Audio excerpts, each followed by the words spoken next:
Cinema విడుదలై నెల రోజులైనా ఇంకా బాక్స్ ఆఫీస్ వద్ద మంచి కలెక్షన్స్ సాధిస్తుంది. సో వారం మధ్యలో కాస్త నెమ్మదించిన వీకెండ్ రాగానే మళ్ళీ వేగం పుంజుకుంటోంది. ముఖ్యంగా పెద్ద బడ్జెట్ బాలీవుడ్ సినిమాలు విడుదల కాకపోవడం చావాకి కలిసొచ్చిందని చెప్పాలి.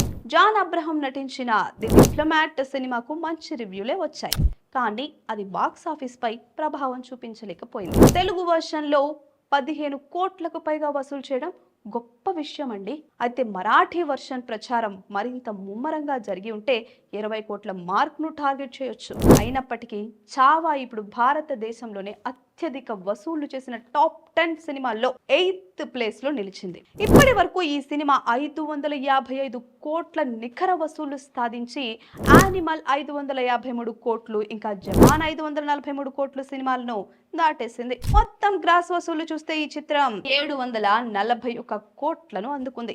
అంతర్జాతీయంగా కూడా మంచి కలెక్షన్లు సాధించి 86 కోట్లను సంపాదించింది. ఇప్పటి ప్రధాన లక్ష్యం సినిమా మొత్తం 1000 కోట్ల గ్రాస్ మార్కును దాటడం. కానీ ఇప్పుడు వసూళ్లు కాస్త తగ్గుతున్న నేపథ్యంలో ప్రేక్షకులను మళ్ళీ థియేటర్లకు రప్పించాలి.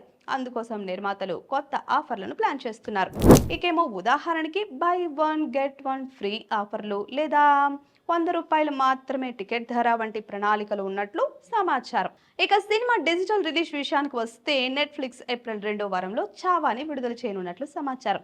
వికీ కౌశల్ కెరీర్ లో ఇదొక కీలక సినిమా అవుతుందని, ఈ విషయం అతన్ని బాలీవుడ్ లో టాప్ హీరోల లిస్ట్ లోకి తీసుకెళ్లే అవకాశం ఉందని ట్రేడ్ విశ్లేషకులు భావిస్తున్నారు. Please subscribe to the channel and download the Politicos app from the links in the description.